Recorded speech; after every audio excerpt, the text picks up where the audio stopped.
얼마 전부터 K-팝, K-드라마 같은 한류 열풍으로 세계적으로 우리나라 인지도가 많이 올라가고 있습니다.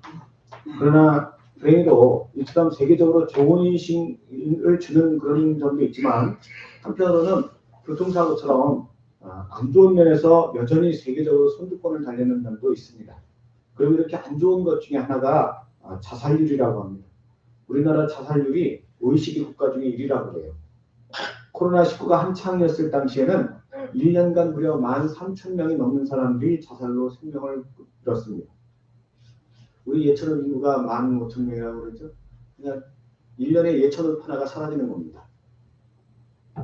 그것도 자살하는 사람들이 20대 여성, 10대 남성 같이 한창 인생을 꽃피울 젊은 사람들이 그렇게 많이 자살을 한대요. 이렇게 많은 사람들이 자살하는 이유가 여러 가지가 있겠지만 그 중에 하나가 이 죽음에 대한 인식이 잘못되어 있기 때문일 것입니다. 다시 말해 쉽게 자살하는 것은 죽음이 얼마나 끔찍한 것이고 고통스러운 것인지 모르기 때문에 하는 것이라는 겁니다. 죽음을 다른 말로 표현하자면 우리 몸의 전체 기능이 끝나는 것이다. 이렇게 말할 수 있을 것입니다. 그런데 우리가 우리 몸의 일부라도 이 기능이 정지하면 얼마나 고통스럽습니까? 한번 생각해 보세요. 그런 일이 있으면 안 되겠지만 사고로 뭐 손가락 하나가 사라졌다. 그러면은 막 이거는 생각하기도 참 끔찍한 일일 거예요. 무슨 일이 생겨서 갑자기 시력이 상실됐다. 내가 평생 앞을 볼 수가 없다. 이것도 참 끔찍한 일이죠. 뭐 위에 문제가 생겨서 앞으로는 밥을 입으로 못 먹고 삽관을 해서 목에다 이렇게 음식을 넣어줘야 된다. 평생 그렇게 살아야 된다. 그것도 생각만 해도 끔찍해.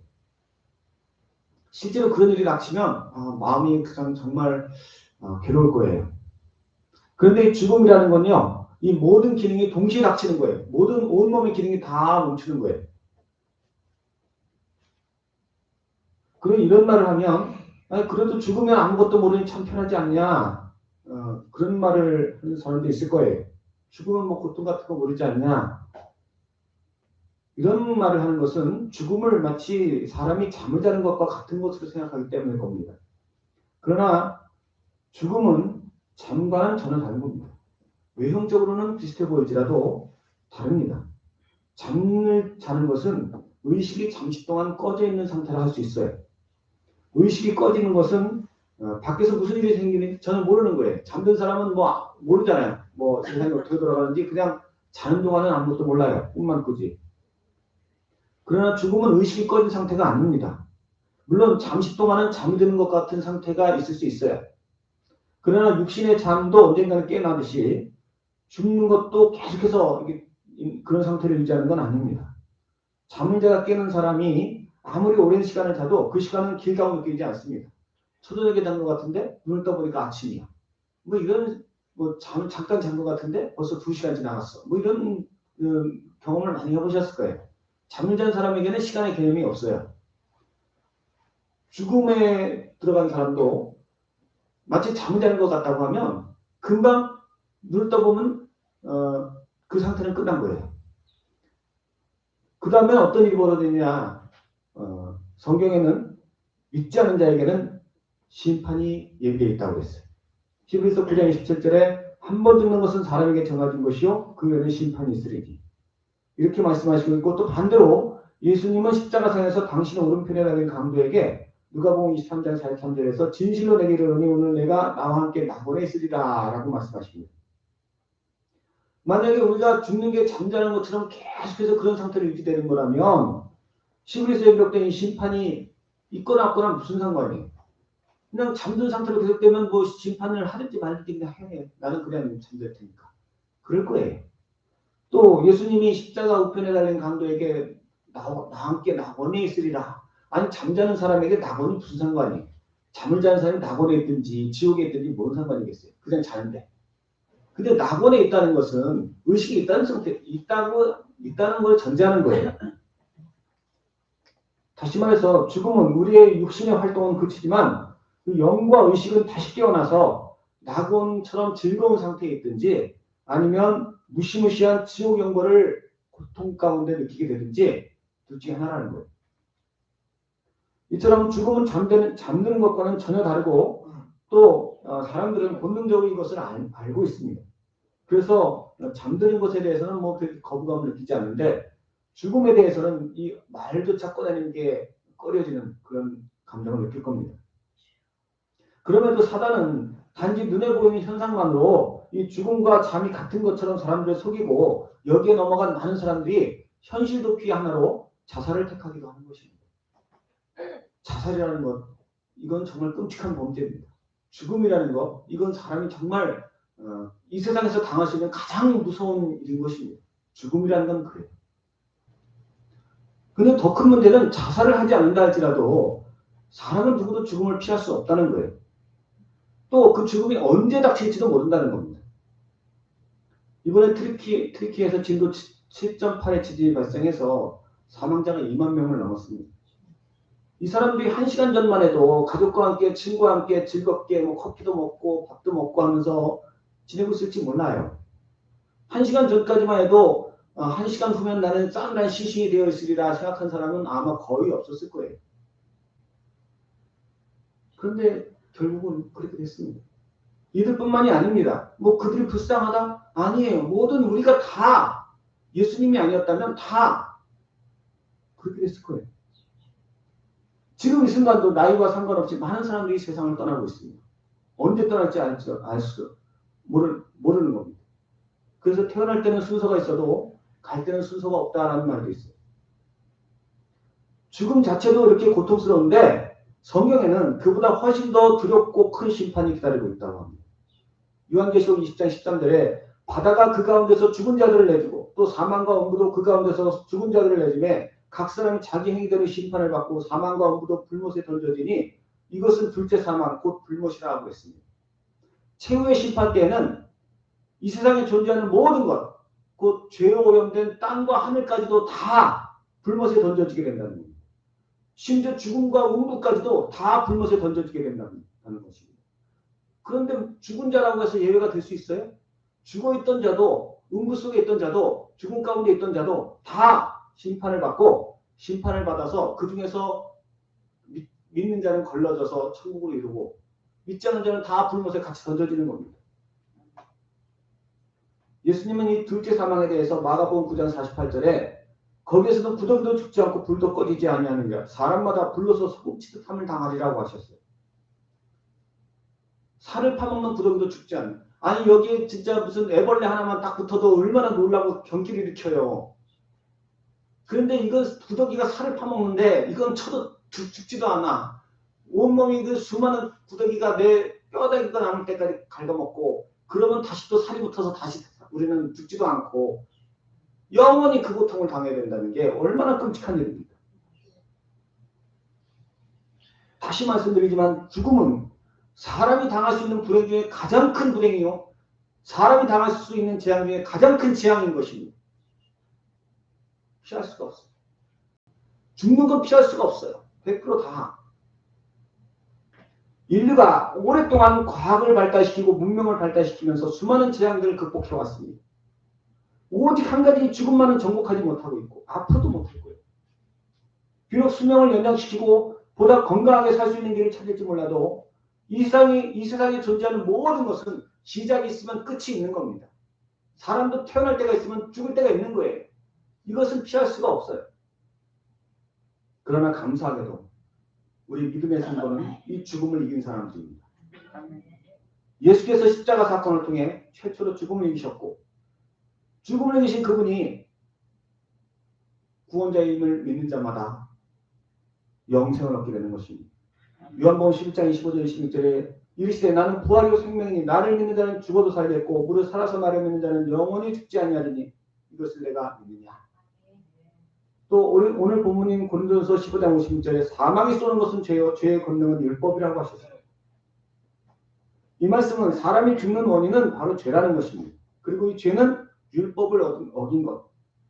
죄라는 건 법을 헌법을 어기고 민법을 어기고 형법을 어긴 게 아니라 율법을 어긴. 물론 우리나라에서는 우리나라 법이 그러니까 그걸 어긴 것도 죄지만 무엇보다도 율법을 어긴 게 죄라는 거예요. 하나님이 심판하신 건 율법이에요.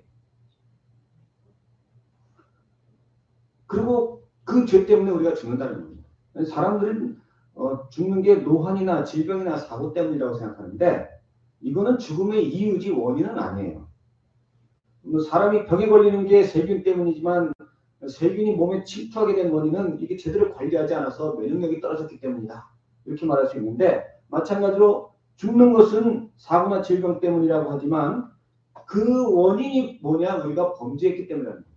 범죄했기 때문에 우리가 사고나 질병을 당하고 죽음에 이르게 된다는 것입니다.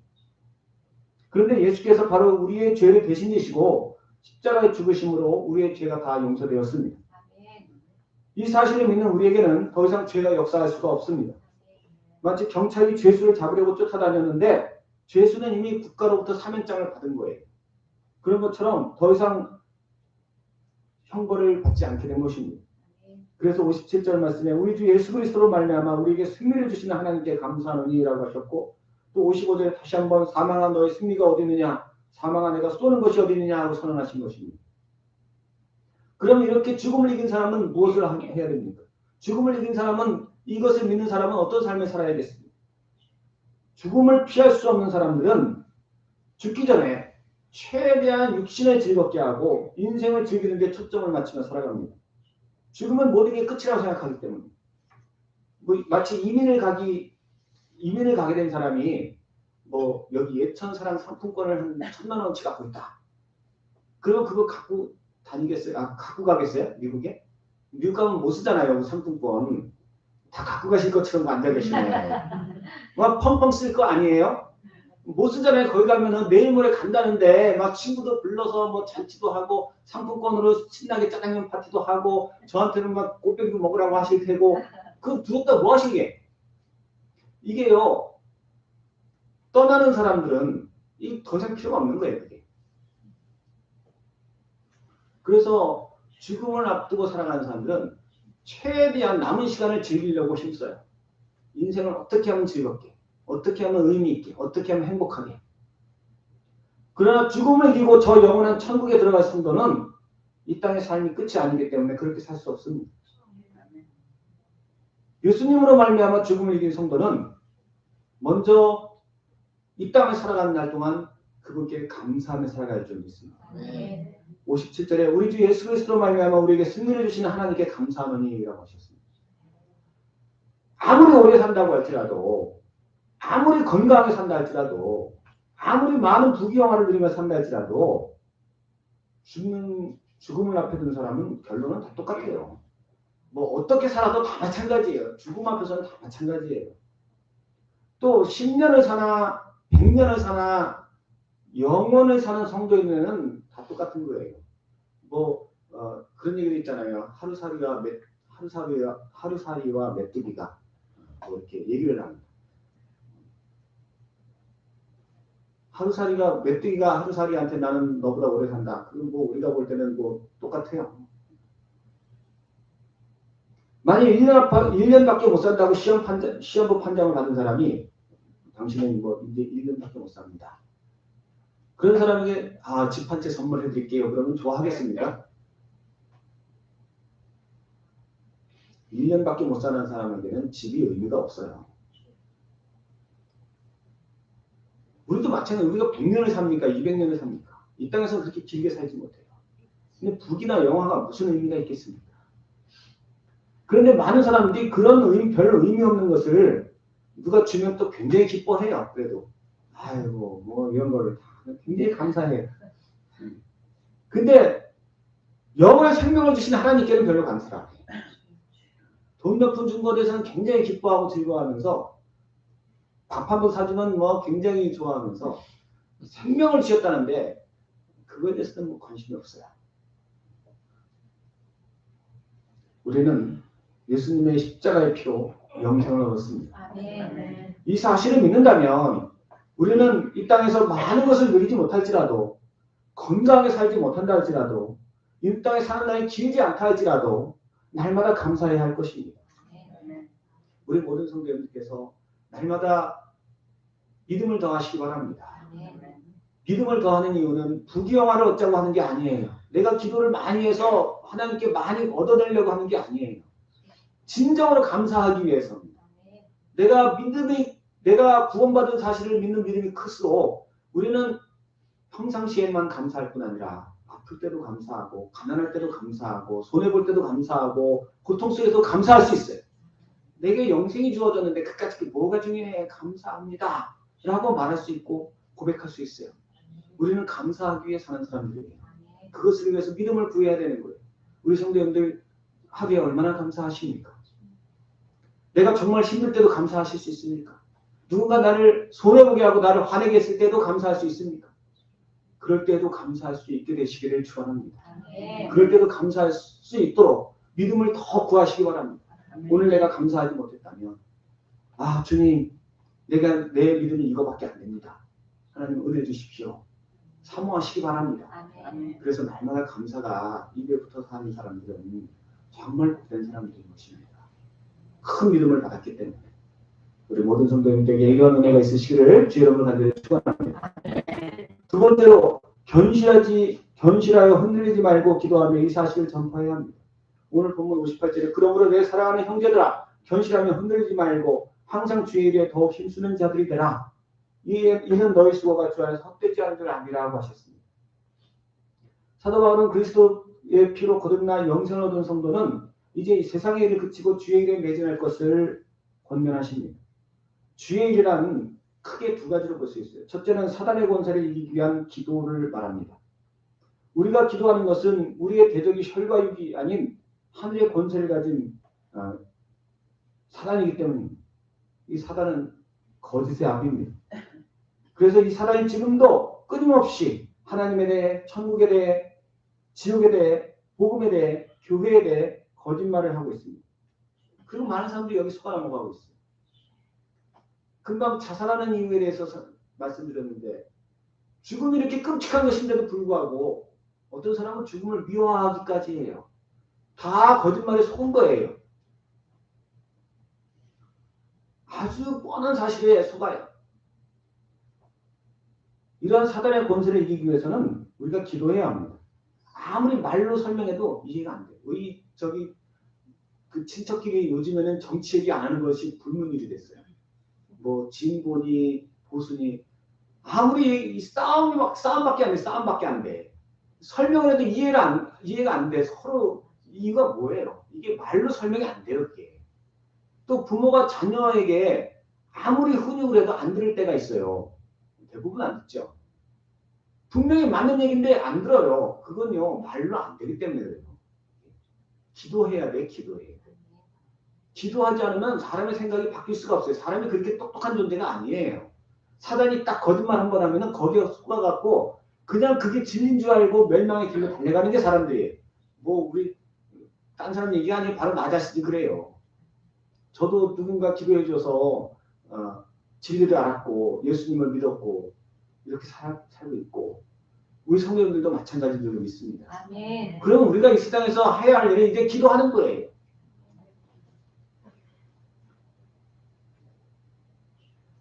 요한일서 3장 8절에 하나님의 아들이 나타나신 것은 마귀를 멸하려 하심이라고 했습니다. 기도하지 않으면 우리가 하나님의 일을 아무것도 할 수 없습니다. 복음을 전한다 해도 아무도 깨닫지 못합니다. 그러나 기도하면 달라집니다. 기도하면 악한 권세가 떠나가고 사람들이 진리를 깨닫게 됩니다. 요즘에 이제 복음 전하는 게 참 예전처럼 쉽지 않아요. 예전에 전에 있던 교회에서 나이가 90 가까이 되신 할머니 권사님이 이 무용담처럼 당신이 전도 얘기하시는 걸 들은 적이 있어요. 당신이 처음에 그 마을에 천막교회가 생겼대요. 그래서 가서 뭔가 하고 예배를 드렸는데 목사님 설교가 너무너무 좋으시더래요. 목사님 생긴 것도 잘생기시고 목소리도 너무 좋고 말씀도 너무너무 잘 들어오고. 그런데 한 가지 아쉬운 건 그 천막교회 안에 당신 혼자 앉아 계시더라는 거예요. 그래서 저렇게 좋은 설교를 이제 설교지도 모르고 그때는 저렇게 좋은 얘기를 나 혼자 듣는 게 너무 아까워서 다음 주일에 교회 오는 길에 동네 아주머니가 서 있길래 교회 같이 가자고 그랬대요. 교회 같이 가자고. 그랬더니 그러자 그러면서 순순히 따라오더래. 애 없고. 둘이 나란히 교회를 가는데 쳐다보던 다른 아주머니가 어디 가냐 그러시길래 교회 간다 그러니까 그럼 나도 가자 그러면 따라오시대. 이렇게 한 사람 한 사람 따라오다가 나중에 교회 들어갈 때는 굴비 두릅 엮듯이 사람들이 줄줄이 들고 천막교회가 앉을 틈이 없이 그냥 그렇게 부흥됐대요. 금방. 무슨 전설의 고향이라고 그런 얘기를 들으면 어떻게 이런 전도가 가능할까? 그만큼 교회마다 기도가 뜨거웠기 때문에 그런 것입니다. 그래서 어떤 목사님이 예전에는 3일에 기도하고 3시간을 전도하면 300명씩 전도되는데 요즘엔 3시간 기도하고 3일 전도하면 3명도 전도 못한다는 얘기예요. 기도하지 않으면 미혹하는 영을 물리칠 수가 없어요. 사람들마다 야 교회는 다 거짓말이야. 전에도 제가 그랬잖아요. 전에 그 산에 올라갔다 내려오는데 이렇게 봉독산에서 내려오는데 거기 점집이 하나 있더라고. 그 점집을 지나가는데 사람들이 말하는 소리가 들려요. 교회 가면은 사람 다 배려. 교회 가면 사람 다 배려. 막 그 얘기를 아주 강조를 하더라고요. 제가 거기서 싸우려고 가다가 너무 지쳐갖고 그냥 지금도 후회가 되고 있어요. 쓰러져 죽을 때까지 한번 논쟁을 할 거고요. 지금도 기도하고 있습니다. 우리가 기도할 때 우리의 가족을 사로잡고 있는 미혹의 영이 떠나갑니다.